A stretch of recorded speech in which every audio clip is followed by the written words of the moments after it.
Edisi Rabu 14 Jun bersama saya Hazel Desmond. Sidang Dewan Rakyat lebih 700 juta ringgit diluluskan bagi menoktahkan miskin tegar. Juga semakan semula baucer pelindungan tenang PTV oleh Bank Negara Malaysia. Perkembangan lanjut bersama Atikah Magda. Atikah?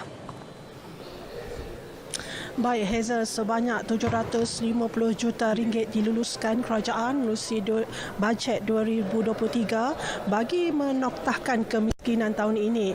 Timbalan Menteri Keuangan Datuk Seri Ahmad Mazlan berkata, peruntukan itu disalur kepada Kementerian Ekonomi bagi mewujudkan inisiatif serta program seumpama bagi mencapai sasaran membasmi kemiskinan tegar. Jelasnya, antara perancangan termasuklah memberi golongan sasar latihan perniagaan secara berterusan. Perniagaan kecil seumpamanya. Kita ada 900 juta ringgit lebih kurang untuk penjaja dan peniaga kecil pembiayaan melalui Bank Simpanan Nasional. Setelah mereka dilatih untuk menjadi usahawan, mereka perlu diberikan bantuan-bantuan tertentu. Ada bantuan Amanah Ikhtiar Malaysia, kerajaan memberikan bantuan. Begitu juga tekun tabung ekonomi kumpulan usahawan niaga tahun ini dalam bajet 330 juta. Di BSN saya dah sebut tadi lebih kurang 900 juta untuk penjaja dan peniaga kecil, dan kumpulan ini perlu diberi latihan terlebih dahulu, kemudian barulah mereka boleh berniaga jika mereka berpaut.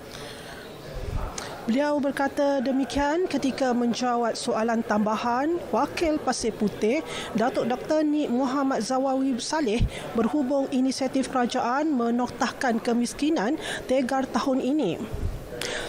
Sementara itu, baucer pelindungan tenang PTV tidak diteruskan tahun ini dan semakan semula akan dilakukan Bank Negara Malaysia BNM. Datuk Seri Ahmad Mazlan menjelaskan bagaimanapun usaha membantu golongan B40 masih diteruskan melalui pelbagai inisiatif perlindungan sosial lain iaitu program MySalam dan skim peduli kesihatan PKB40. Bukan kita meninggalkan terus PTV ini, iaitu pelindungan tenang voucher ini. Apabila kita kata Bank Negara Malaysia membuat kajian, daripada 87 juta orang yang sepatutnya menerima voucher ini, yang diuruskan 4.9 juta orang dan klaimnya baru 0.01%. Baru 490 orang gitu yang mendapat faedah manfaat daripada 354 juta insurans. Jadi terlalu sedikit yang dilindungi dengan PTV itu. Oleh itu kita meneruskan MySalam. Datuk Seri Ahmad Mazlan menjawab pertanyaan yang dikemukakan ahli Parlimen Labis Pang Hok Leong. PTV dilaksanakan pada tahun 2001 dan 2022 ketika COVID-19 bertujuan menyediakan perlindungan insurans dan takaful kepada pemegang polisi dan keluarga B40 sehingga Disember tahun lalu seramai 4.9 juta penerima dengan nilai 354 juta ringgit telah menerima manfaat melalui PTV. Sebanyak 54 projek perumahan Perbadanan Prima Malaysia Prima telah siap dibina, manakala 22 projek lagi sedang dalam peringkat pembinaan dan 10 projek dalam peringkat perancangan. Timbalan Menteri Pembangunan Kerajaan Tempatan Akmal Nasrullah Muhammad Nasir memaklumkan daripada 22 projek itu, 13 daripadanya merupakan projek sakit prima. Tambah baik dari sudut tata kelolanya. 22 tadi maksudnya kita tak boleh serahkan sebab dianya masih dalam pembinaan. Jadi projek itu perlu disiapkan sehinggalah peringkat mendapatkan sijil penyiapan dan pematuhan CCC. Yang kedua, sebanyak 2 projek telah siap dibina dan telah menerima CCC namun masih dalam proses pemeriksaan dan pembaikan kecacatan bangunan sebelum unit kediaman dapat diserahkan kepada pembeli. Jadi prosesnya walaupun dapat CCC, sebelum kita serahkan yang disebut vacant possession dengan izin VP, projek itu juga kita perlu pastikan dalam keadaan yang paling baiklah sebelum diserahkan. manakala sebanyak 4 projek kini dalam proses penyerahan kunci yang dibuat secara berperingkat bermula pada 13 Jun iaitu daripada semalam. Jelasnya, penubuhan Task Force Projek Sakit dan Terbengkalai sebagai jawatankuasa utama bertindak, memantau dan mencari penyelesaian projek sakit. Beliau menjawab soalan yang dikemukakan Wakil Alustar Afnan Hamimi Taib Azamuddin di Dewan Rakyat.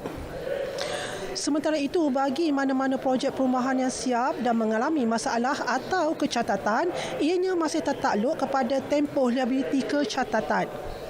Akmal Nasrullah berkata sekiranya terdapat kecacatan yang tidak mengikut seperti mana yang dipersetujui, perkara itu masih berada di bawah tanggungan pihak pemaju. Namun kami juga ambil maklum bahawa ada pihak pembeli yang walaupun dilaporkan pihak pemaju mungkin tidak mahu memberikan kerjasama, perkara ini kalau ada butiran spesifik boleh diangkat kepada Kementerian KPKT. Dalam pada itu, beliau turut mengingatkan kepada bakal pembeli perumahan prima berhati-hati dengan maklumat dan promosi bagi mengelakkan sebarang penipuan. Beliau menjawab pertanyaan tambahan dikemukakan Wakil Alustar Afnan Hamimi Taib Azamuddin di Dewan Rakyat. Kerajaan kini sedang meneliti cadangan memasukkan Suruhanjaya Pencegahan Rasuah Malaysia SPRM ke Akta Suruhanjaya Integriti Agensi Penguatkuasaan 2009 Akta 700. Untuk itu 19 April lalu, satu nota Jemaah Menteri telah dikemukakan kepada Kabinet bagi membincangkan hala tuju isu penyerapan badan tersebut ke Suruhanjaya Agensi Penguatkuasaan EAIC. Timbalan Menteri Undang-Undang dan Reformasi Institusi Ramka Palsim berkata ia selari dengan prinsip kerajaan yang komited dalam mewujudkan sebuah badan bebas yang mempunyai kawalan tata tertib yang efektif dan berkesan. Dan ekoran daripada ini, satu jawatan kuasa pro tem telah pun ditubuhkan. Dan selain daripada itu, pada 2 hari bulan Mei tahun ini, satu mesyuarat telah yang dipengerusikan oleh Yang Berhormat Menteri Pesuruh dan juga dihadiri oleh Pesuruhjaya EAIC, SPRM, AGC antara lain, telah pun diadakan untuk mendapat pandangan seterusnya tentang isu yang dibangkitkan oleh Yang Berhormat ini. Dan pada 17 bulan 5 2023, satu perbincangan di peringkat working level telah pun diadakan untuk membincangkan terms of reference ataupun TOR berkenaan isu ini juga. Jawatan kuasa pro tem yang dianggotai oleh semua pihak yang berkepentingan akan mengesyuarkan hasil dapatan bagi mendapatkan ketetapan dasar oleh Jemaah Menteri. Beliau menjawab pertanyaan Wakil Kuala Selangor Datuk Dr. Zulkifli Ahmad. Untuk makluman semua, sidang berhenti rehat dan akan disambung kembali pada pukul 2.30 petang ini. Saya kira ini saja perkembangan dari Parlimen. Kita kembali kepada Hazel di Angkasa Puri. Silakan Hazel. Atika Makta, terima kasih.